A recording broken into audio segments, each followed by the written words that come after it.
Introducing first, fighting out of the red corner, wearing blue with silver. Official weight, 139 pounds. As a professional, his record is perfect. 41 bouts, 41 victories, including 30 knockouts. From Manchester, England, the former WBA welterweight world champion and former IBF, WBA and universally recognized undisputed light welterweight champion of the world, the undefeated Ricky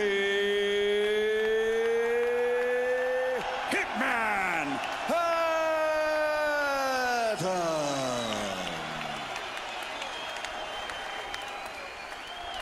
Fighting out of the blue corner, wearing blue, official weight 139 pounds. Professional record 18 bouts with 17 victories, including 13 knockouts and 1 draw. Fighting out of Hollywood, Florida, originally from Monterrey, Colombia. Presenting the reigning, defending, undefeated IBF light welterweight champion of the world, Juan Iron Twin Urango.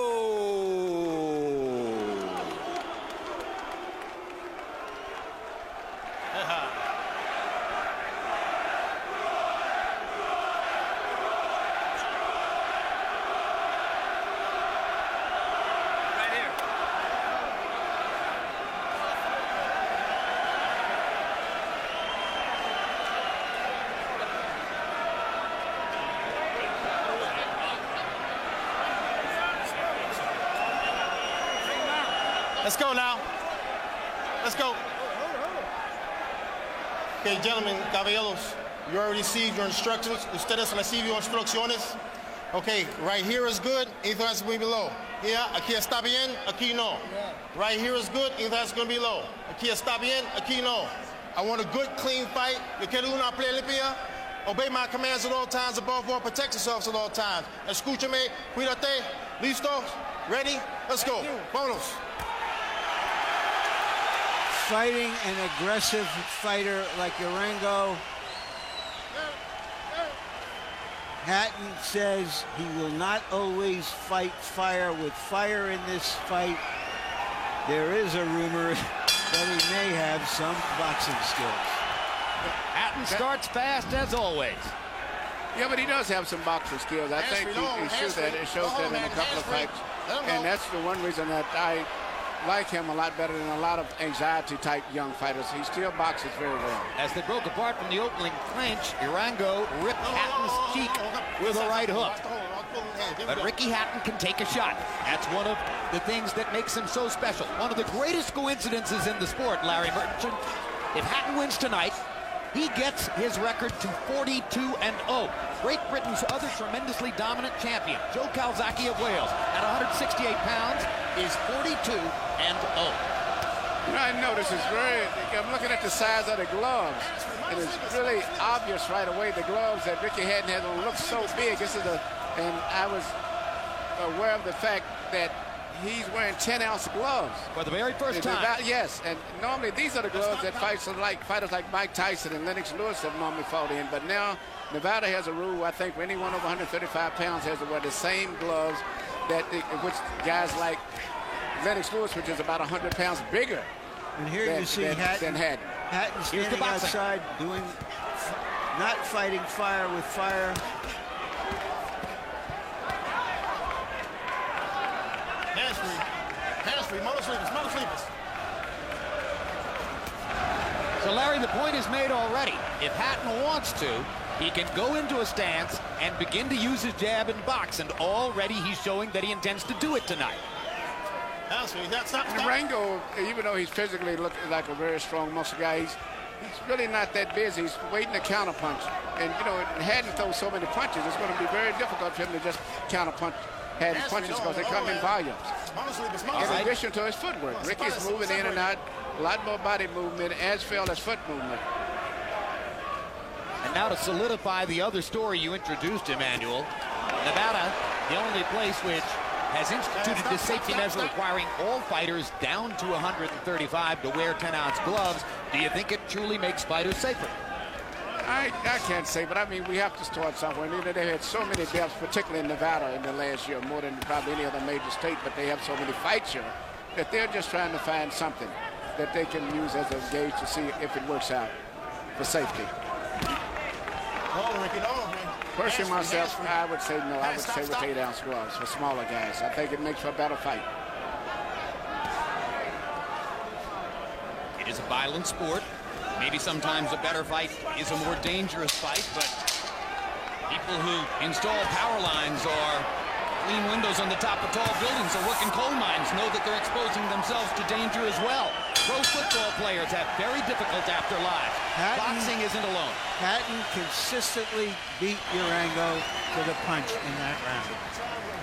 Getting some great shoe shots. Bit straight stuff. The finish on some straight stuff. You know what I mean? Getting involved a little too quick. Step to the side a little bit. You're meeting him head on. You know what I mean? Where you're good is the angles. You've got the angles, you've got the balance. Don't meet this fucker head on. You know what I mean? And finish on some straight stuff. Let's have a bit more of a look at him. Yeah? Come on, let's go. Let's lift up the pace. Move up the pace. Keep up the speed. You got to finish up top. You got to finish up top strong. He's scared of you. He's scared of you. All you have to do is pressure him. Pressure him. Throw your hands. Throw punches. Don't step backwards. Don't step back. Block your hands up and counter attack. Counter attack with 3. Finishing off with a hug. How do you feel it? Good, good.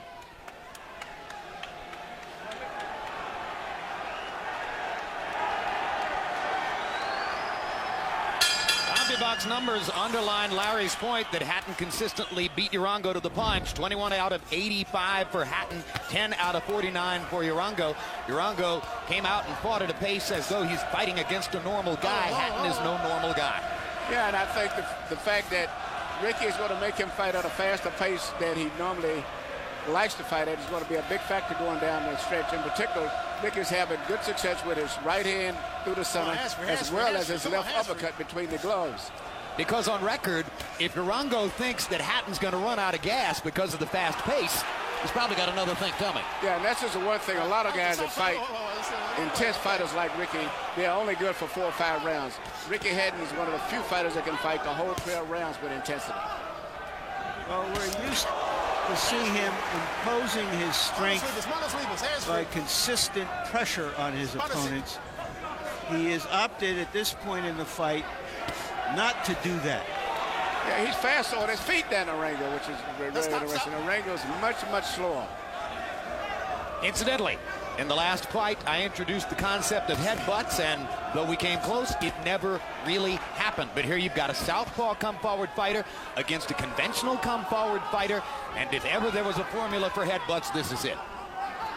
And Hatton, incidentally, cuts like Arturo Gatti. He cuts, but he's fighting a very smart fight. In addition to moving with his feet, his upper body movement is very good. When he finishes his punches, he angles his body a lot where he doesn't get hit afterwards. Hatton punching from various angles.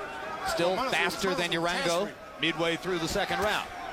Urango hoping perhaps that he can impose bigger power and make himself a factor later in the fight. Urango's got a terrific looking body. He's built like a junior middleweight at 140 pounds.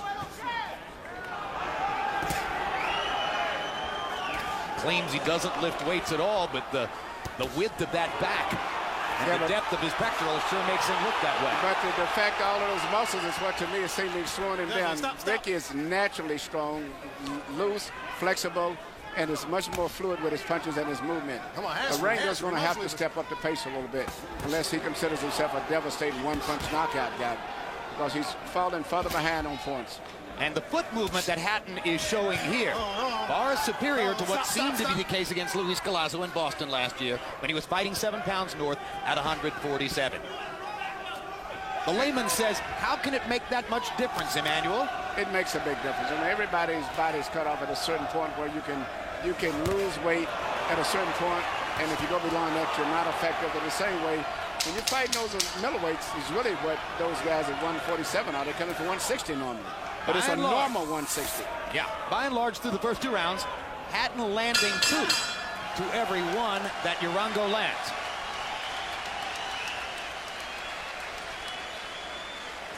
Tienes que tirar tú primero. You've got to be Ok, first, no puedes man. esperar que Be te first. tire. Don't wait for him to throw. Tira las manos. Be first. Jab, jab, and throw your hands. Tienes que meterle más presión. You've got to pressure him more. Throw more punches. You understand? We're losing. We're losing. We're down. Come on, we're down. You got to be strong from the first round. Throw hard punches. Hard punches. You understand? You feeling good? All right. He's hitting you and he's hugging you. He's hitting you and he's grabbing.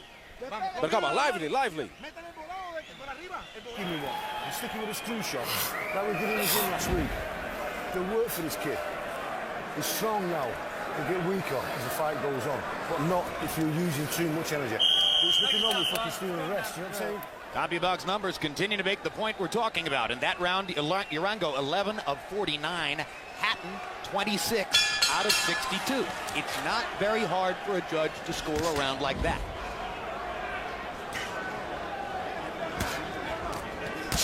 Hard right hand coming up and under by Ricky Hatton. And remember, Hatton may expose himself to some damage by fighting the way he does, but he's proven he can take a shot. Stood in for 11 rounds against the extremely hard-punching Costa Tszyu and made Tszyu quit on his stool. And he fought at a very good tempo for the entire fight. But this fight here, he's given one of the best exhibitions I've saw him in boxing. I know he did it with Ben Tacky, but he's fighting a very beautiful fight tonight in terms of technical fight. Well, I love the phrase he used in his conversation with Larry Merchant yesterday. You don't always fight fire with fire. See, that's the difference between he and Diego Corrales. Diego feels regardless of who he's fighting, he's got to show that he's more macho than they are. Even if he's 6 foot tall and he's fighting a guy 5 feet 6. Hands-free, mouth sleepers.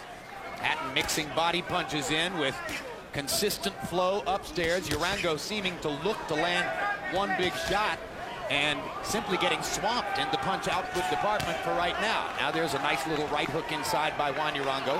Hasn't really managed to land his left so far. Stop. Well, even when he throws his left, he doesn't seem to have the power that his right hand has, even though he fights. But that probably is because of the fact he said he's really not a southpaw. Again, look at his left hand. He doesn't really punch with it with that much authority. Like Marvelous Marvin Hagler, like Michael Moore, who lost his heavyweight championship to George Foreman, a right-handed guy who fights in a southpaw stance. Yeah, and Marvin hurt a lot of people with his right hand. There's a right hook that backs Hatton up a little bit, or Ricky was actually already backing up when he got caught with the punch. Urango seems to understand now that he needs to step up the pace if he's going to stay in the fight. His cornerman gave him some great instructions. He's not going to win a fight at the pace that he's fighting at. He's got to step up and have a lot more intensity. Look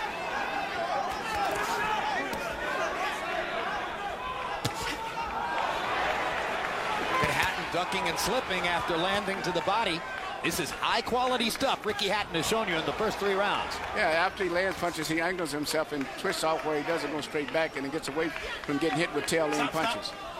Throughout the last 2 weeks, he has expressed huge emotion about fighting in Las Vegas, saying, my hero Roberto Duran used to fight here. No. No hagas eso. And of course, he can feel the support of the crowd here, just as in Manchester, where the house would be packed with 22,000 all screaming But for I him. tell you what, Urango is making him really fight it. Urango is, even though he's not punching that much, Urango's putting a lot of pressure on Ricky and making Ricky expand a lot of energy. Well, not for nothing as Urango won the title and is an unbeaten fighter. 13 KOs in 18 fights.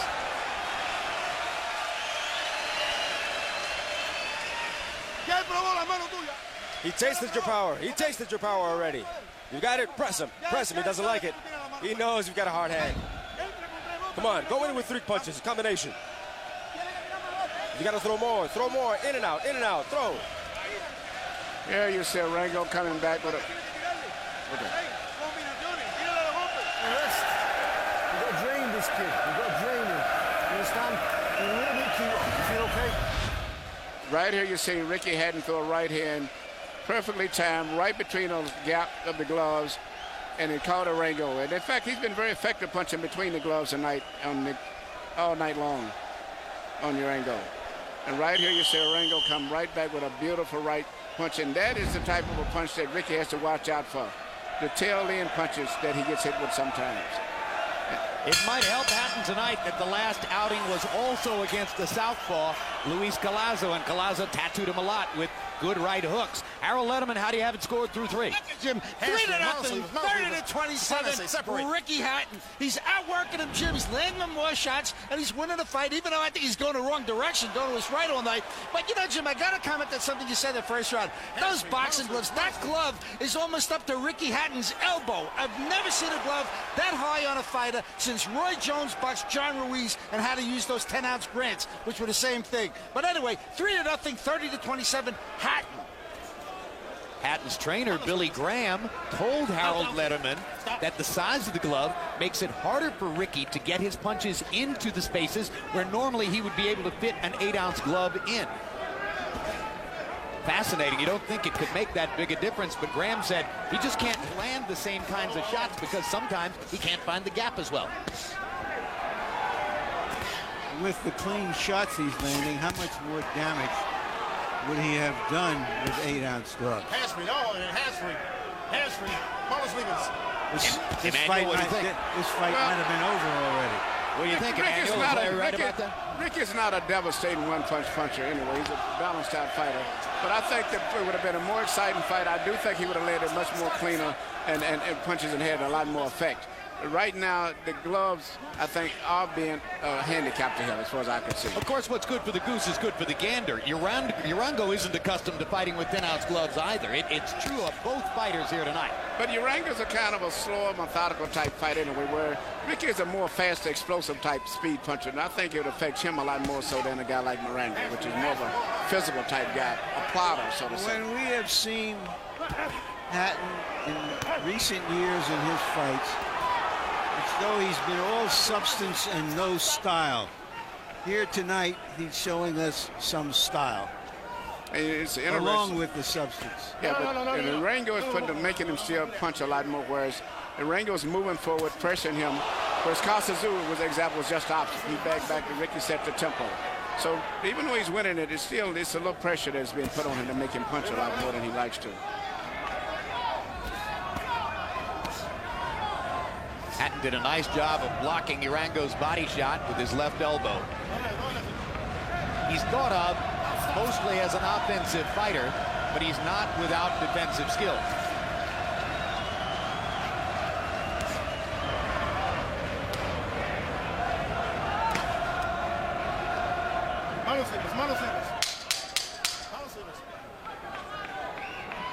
Very few silent moments in the fight.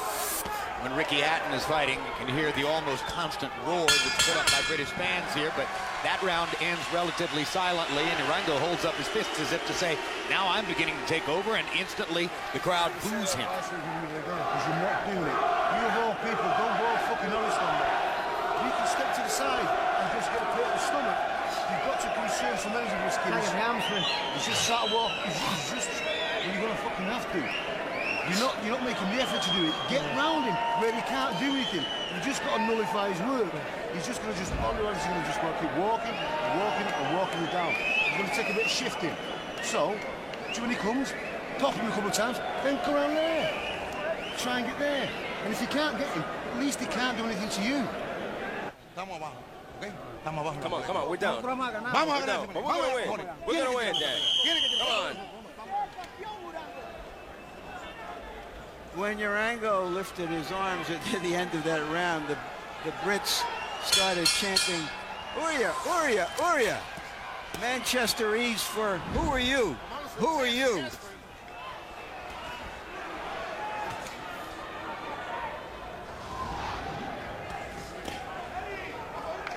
Maybe because of the pace and the way he fights, a Hatton fight seems to go by fast. We're already in the 5th round, and it feels like the fight started about 5 or 6 minutes ago. But Urango doesn't throw a lot of punches, because if he did, it would be a much more exciting fight. But Ricky's having to make an adjustment and be prepared, I think, for himself to go for a good 12-round decision fight. And Urango is trying to counterpunch. Oh, there's a hard body shot by Urango, which Tony Weeks deems to be below the guard, and Hatton steps away momentarily, but doesn't bother to take any more time than that. Hatton stepping forward and throwing right-hand leads. Classic tactic against the southpaw. He hasn't done it all that much, but that's an adjustment you might see more and more frequently through the rest of the fight. Good right hook to the body by Urango. Hands-free, hands-free, monosleeves, monosleeves. Come on, hands-free, monosleeves. Stop, stop. Tony Weeks speaks Spanish and quite frequently will use it to try to get Urango to hear his instructions in there. Good body shot again by Urango. It seems as though Juan Urango has made a decision here to drop his attack and go to the rib cage. It's an adjustment that Hatton hasn't yet adjusted to. Yeah, I think he's following the orders from his corner from the last round. They told him he's going to have to pick it up. He's losing the fight. He's going to have to step to him a little bit more, and he's doing just that. Now Hatton fires a body shot to the ribcage of Urango, lands that right up the middle again, but once again Urango pops him to the body and hurts him. Urango's landing very good body punches this round. Ricky is not boxing and moving as well as he was before. He's leading in a lot more in those punches. They're getting caught with body punches. Smart tactic by Urango to switch to the body punches. Hatton was beating him to the punch upstairs consistently. Now Ricky has slowed down, and Urango's pace is rising. It seems like those body punches have hurt Ricky, and he's still hurt bad right now. We'll give Urango credit. He's made an adjustment in this fight. Normally he comes forward looking to counter his opponent. Now he's been willing to take the lead.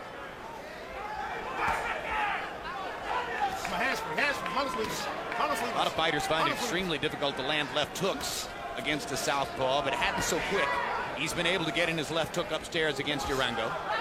Still, more and more often going to the straight right-hand lead. Urango's most damaging punches seem to be his right hand, particularly the right hand to the body.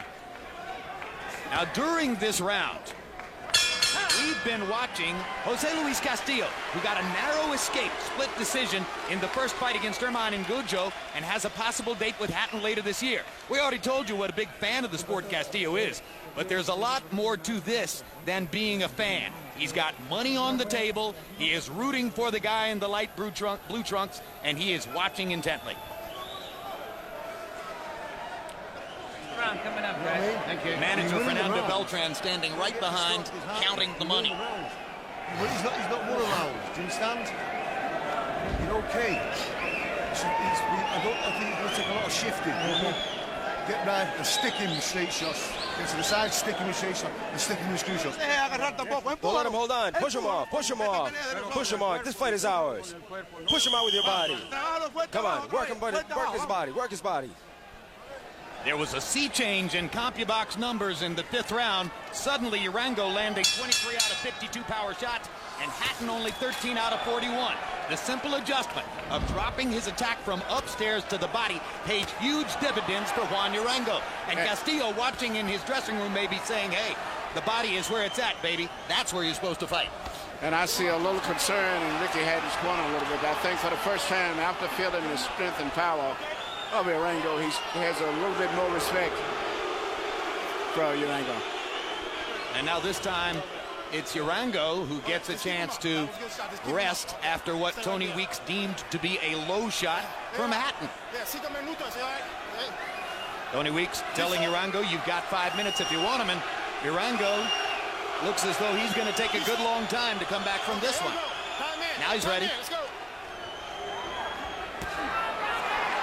A fighter doesn't want to take so long to recover from the low blow that he gets cold, but on the other hand, he don't want to go back into the ring compromised. Yeah, but very seldom will you see a fighter take the 4 or 5 minutes.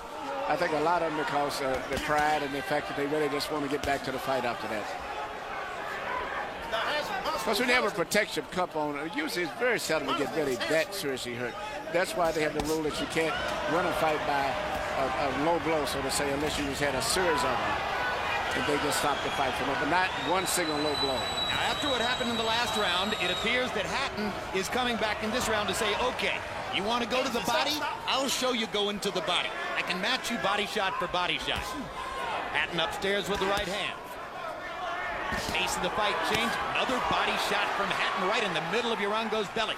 And Urango kind of nodding as if to say, all right, we're fighting now. Yeah, Urango's a very physically strong fighter. The more I'm watching him, the more I'm respecting his physical strength, if nothing else. Hatton again with that thudding left hook upstairs. Urango lands his right hook. Again, they trade body shots in close. Weeks has got a lot of work in front of him tonight. Two guys who do go forward and throw a lot of punches from different angles. Clinch, body shot, low blow, clinch, body shot, low blow. Tony Weeks is sweating in there. This is the mauling style that we've seen Hatton in often, throwing 1 or 2 punches and falling in. Well, he's succeeded in slowing Urango down with the body attack in the first 2 minutes of this round, Emmanuel. So far, the fight has turned back in his favor again. He's fighting pretty much at the tempo he wants to fight at, and he's landing, he's outboxing and outpunching Urango at this point. Urango again tries to hammer Hatton to the body with the right hand. Now Urango says, all right, let's go upstairs again. Hatton lands a left hook. Stop. Very few fighters have fans backing with this kind of passion that you feel in this room. About 6,500, 7,000 people, well over $1 million gate. Hatton used to fighting before crowds 3 times as big in Manchester. Well, there's no question that the 22,000 Mancunians, as they called him, were a huge factor for Hatton in his win over Costa Tszyu. Tszyu, the veteran professional, didn't necessarily seem intimidated by the crowd, but discouraged for sure. Right, come on. You can't let him hug you. Push him off. And attack the body. Don't let him grab you. He just wants to waste time. That's it. He doesn't let you work. It's to you. You cannot have this guy marching forward, slinging shots at you, and you do all the fucking work. You understand what I mean, don't you? Right, well, do you believe me? I do believe you. Right, well, close. Here you see Hatton land a low blow right there, and it was right there at the point where I don't think it did a lot of really super serious damage, but enough for him to lose the round, possibly our point on him.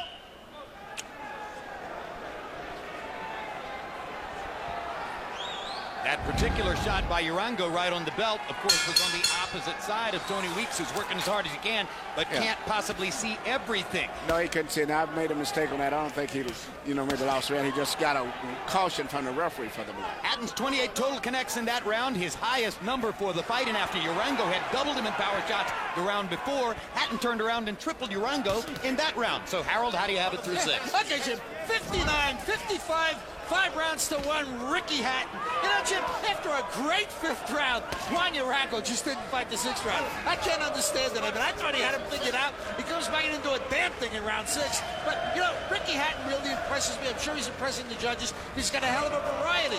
Left uppercuts, right uppercuts, left hooks, right hooks, straight right hand leads. If you watch the punches, it's amazing how many things he does. 5-1 Hatton. And you keep expecting him to tire. You keep thinking, well, nobody can fight 180 seconds of every round like this. But, Emmanuel? He has great stamina, but there's one thing that he does after a lot of his punches sometimes. He does take a little break on his little clinches and tie up to get his win. Like right there. Yes, right there. It's a different way of resting than what most other fighters do. Yeah, and it's not a prolonged clinch where you could say, well, he's holding. He does it just enough to take a little breather. So I guess he deserves a few beers after a night of work like this, huh? You know what makes Ricky Hatton so popular, and I'm one of his best fans, and is my buddy, too, It's not just his exciting style of boxing, but his personality is just so engaging. And to be a successful person and to remain humble is one of the greatest attributes you can have, and he has it. Well, he's kind of a cross between a Rottweiler and a Golden Retriever. In the ring, he's a Rottweiler. Maybe the one person in the sport who is least his fan is another British fighter named Junior Witter, who holds a title in this weight class and who is constantly clamoring for a chance to fight Hatton. And Hatton doesn't like Witter any more than Witter likes Hatton, and Ricky keeps saying, I'll never fight him. That's the most money he could ever make, and I'm just not going to give it to him. And he's right. He's right about the money, that's for sure. Whether he'll continue to resist and never fight him remains another question. I can remember when Oscar De La Hoya spent years saying he would never fight Fernando Vargas. And he ultimately used that tactic to set Vargas up to fight him in exactly the way he wanted him to fight him, too. I agree with you, Jim. They'll fight someday. later in Hatton's career, after he's tried to make as much money as he can in the U.S. Perhaps or probably with Castillo, maybe Mayweather way down the road.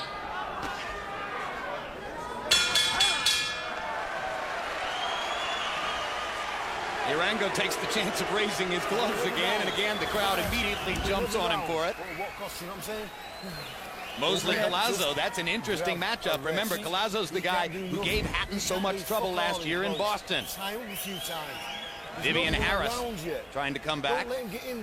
And Miguel Cotto, maybe the most damaging body puncher in the sport now, against Otay Urcal in Puerto Rico. You might get a pit of the stomach if you get round him. Anyway, don't stand in front of this fucker and don't stand off him too much.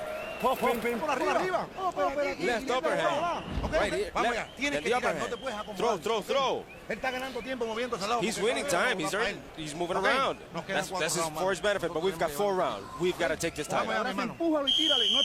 Push him and throw. County box numbers through 7, and incidentally, there are 5 rounds to go. You might want to mention that to Urango's corner, not 4. County box numbers through 7. Average per round. Urango 13 out of 48. Hatton 23 out of 70. Bringing up the question immediately, can you win a fight throwing only 48 punches per round against a guy like Ricky Hatton? And you know what's so interesting to me, and I think in Urango's mind, he's winning this fight.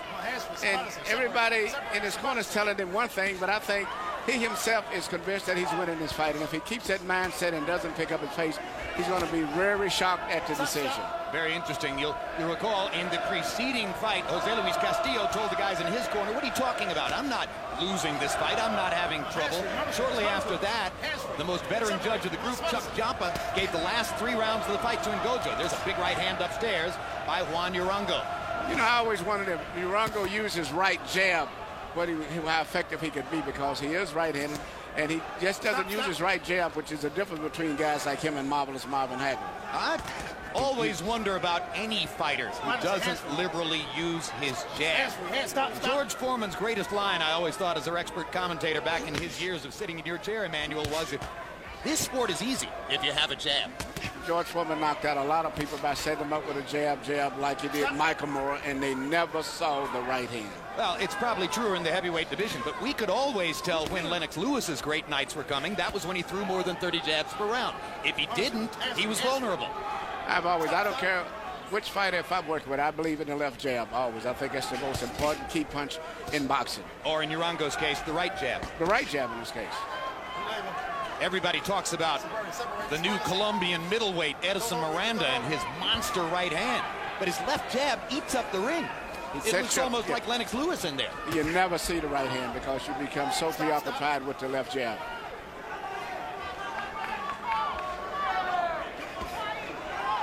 Urango just not throwing enough jabs to give Hatton an initial problem to deal with. But he feels that he's winning the fight still. Well, he's a confident athlete, very calm, taking a punch right through the middle of the guard as Ricky Hatton throws a right-hand lead up and under, and then hammers with the left hook as he backs away. And Urango misses with the left hand, and Hatton manages to tap him twice, using his feet better and more rapidly than the Colombian fighter who lives in Miami. And Urango is fighting like a fighter who lifts weights. Even if he's just naturally muscle like it, the muscles are really slowing him down, and his punches doesn't come off nowhere near as fast as they should. The fan is always impressed with the sculpted Kenny Norton-like body, but it isn't always the best way to be. No, outside of Mike Tyson, most of the great punches that I saw always were guys who were loosely built. And even Mike wasn't really that devastating after about 7 rounds, because muscles tire and slow down as the fight progresses. Urango still seems to think he's winning the fight. He's not. Hey, listen. At least it would appear. What are you doing? Come on, let go. When he's holding on, push him off. Come on, you got to be an animal. You've got to be an animal. It's going to be a decision for them. They're going to vote for him. You understand? We don't win the fight that way. You've got to pressure, throw more. Work it. If he grabs you, push him off. Come on, push. You're not. When you're inside, when you feel comfortable, maybe get one move, might get a pit of the stomach, then you might get somewhere with him. But just one move, don't try anything flash. Don't try anything, because he's not done any work really, and he'll just steam forward like a train, yeah? Tie the fucker up. Don't be the hero, Ricky. Don't be the hero, and we're going with a title, right? You saw the kid brother of Hatton at ringside with the rest of the family. He fought on the undercard and won a decision. That's Matthew Hatton, fought on the undercard earlier this evening. He has a record of about 29-3, I believe. Urango has a twin brother in Colombia. In fact, his nickname is the Iron Twin. His twin brother is also a fighter, but his record is 1-0. You know, we've seen a number of very strong, very tough, very determined fighters come out of Colombia with unbeaten records, with 95% knockout records, and wind up getting schooled the first time they meet a good boxer. And even though Hatton is certainly not going to win any medals or write any books about classic boxing, he is out boxing Urango here. Well, case in point, of course, the fabulous young prospect, Joel Julio, tremendous knockout punching power, eye-catching skills, but schooled by Carlos Quintana and faded in the heat of Las Vegas here last summer and picked up his first loss. Ricardo Torres ultimately outboxed by Miguel Cotto in Atlantic City. Edison Miranda, tremendously eye-catching skills and power, etc. But he lost to Arthur Abraham, even though he broke Abraham's jaw in the 4th round. It shows that you can have a good record or whatever, but it depends on your level of competition that you're competing with. Well, and it also depends on the level of training you're getting. Stop.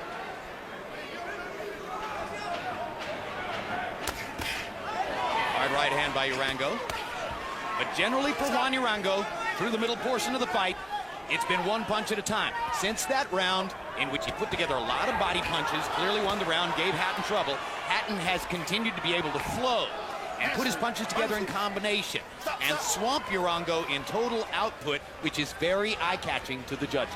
Ricky's fighting a very smart fight when you consider that you know, he's fighting a guy who comes in, covers up tight defense, and who's said by his own admission he's a counterpuncher.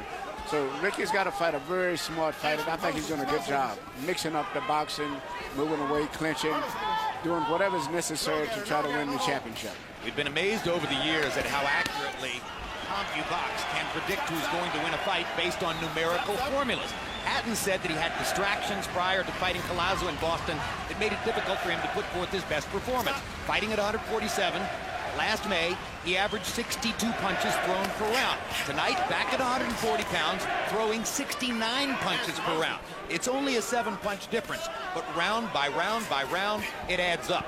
You do that for 10 rounds, you've thrown 70 more punches than you did a year ago. In fact, about 95% of the fights are normally won by whoever throws the most punches. Stop.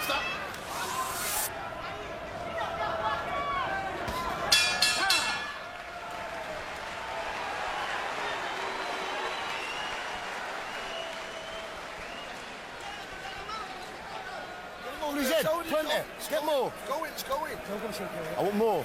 Listen to me, Ricky. Listen to me. You've got to fucking suck it up now, but you've got to be smart. When you stand off, he nails you, and he knows. I don't give a fuck about you winning the rounds. Do you understand? Please, trust me. You just got to get through this now.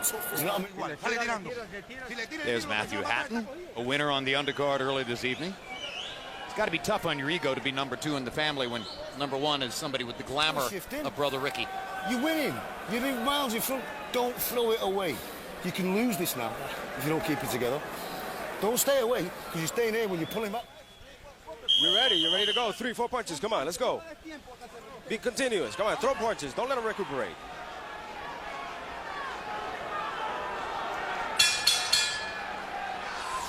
Round 10 begins, and you heard Billy Graham trying to impress upon Ricky Hatton a sense of urgency. You could lose this fight if you slow down. Could he? Here's Harold Letterman's scorecard. You know, Jim, that's the strangest instructions I ever heard in my life. 88 to 83, 7 rounds to 2, Ricky Hatton. At the end of round 8, he told Ricky Hatton, just tie the guy up. Ricky Hatton spent the entire 9th round holding the guy. He didn't even throw a punch. He held it for a solid 3 minutes. Now he's doing the same thing. Why Billy Graham is taking a guy that's winning every round out of his game plan is totally beyond me. But be as it may, Hatton's way ahead. 7 rounds to 2, 88-83. I have the same score. That's a line we don't always hear. Well, the rounds have always been pretty clear, except for the one round where Urango, I think, hit him with a right hand to the body, hit Ricky Hatton. But other than that, it's like a pattern round of Ricky just outboxing him, better ring generalship. Oh, they rip each other with hooks. And it appeared that Urango's hook did more damage, but Hatton jumps on him and comes back. Urango, you notice when he throws his left hand, Urango, he's very seldom effective with his left hand because it's not his natural power punch. Most all of his power comes from right-hand punches. And he only throws about 7 jabs around, so let's face it, he's mostly a right hook fighter. Right, and even though he had a good exchange there, as the round progresses, you're going to see Ricky take more control again, and Urango probably fall back once again to being too slow and ineffective like he just did there with that left hand. And by the way, Billy Graham may, in Harold Letterman's opinion, say the wrong thing to Ricky Hatton between rounds, but during the rounds, the fans keep up the intensity and keep encouraging their man to go, go, go. What is it that Urango needs now? He needs a troop surge. It's just, first of all, he's not a one-punch guy, which he's fighting like he's the guy that's going to knock somebody out with one punch. And he's just too slow. It looks like his body is too tight in muscle. He's too slow. A lot of the guys he fought, he could do that too. You know, Ricky Hatton, this is his 41st fight. I guess you can really see the experience showing. And this, it's 41 fights against quality competition, which makes a difference too. Be interesting to see if everybody in Jose Luis Castillo's dressing room is still seated in a fixed position and watching intently, as was the case before, or whether by now they've begun to relax and disperse a little bit about the room, thinking, okay, we're going to be all right. Ricky's going to cruise on in here, and we'll set that big money date up. I think they are relaxed. I think they're very comfortable with the way the fight is going, because Urango hasn't shown anything that he's going to land any big devastating one-punch knockout punch.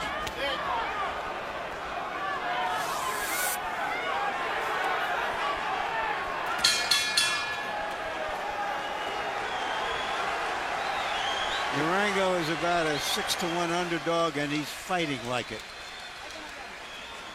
2 rounds. We got 2 rounds. You got to knock him down. You got to knock him down. Got to beat him. You got to come out and beat him. Think of it well. Throw with the left and the right up. With the left to the body and then the other one up top. You understand? Your right hand has to hit his body up top. Come on, hit his head up top. And left down, the right up top. Who cares? 6 minutes, 2 more times, and then we'll go home. Yeah? And we'll get through this. We'll get through this, and you'll have the title. Don't get crazy now. Don't get crazy. Everybody goes through this. Every fighter goes through this. Everyone has to call somebody sometime. And what was that line? Everybody has to what? Somebody sometime? We need an interpreter in Hatton's corner. Where they speak English. Yeah. You know, what is the line? We have a common heritage in different languages. Well, coincidentally, the Lampley family began in Manchester, England, but I don't understand it. Can't help it.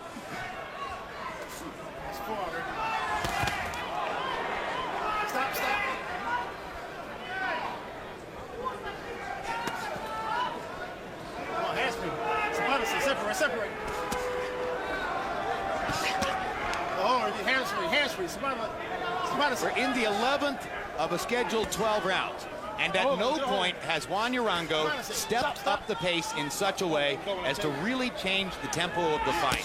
Only in one round, when he threw more body punches than Hatton and landed them and seemed momentarily to be gaining momentum. But since that time, it's been Hatton energy, Yes, Harold Letterman talked about the round in which Hatton seemed to slow down and hold. Good right hand by Urango. Excellent right hook. He does it every once in a while, but Hatton just keeps coming.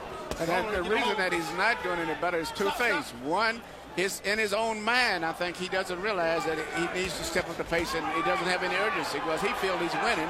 And the next thing is he's just too slow. But I think more so than that, he really believes he's winning the fight. Now there's the headbutt, which I predicted would happen back in round 2. Finally, it takes place. And Urango, who earlier got a rest for a low blow, it's time now to recover from the butt.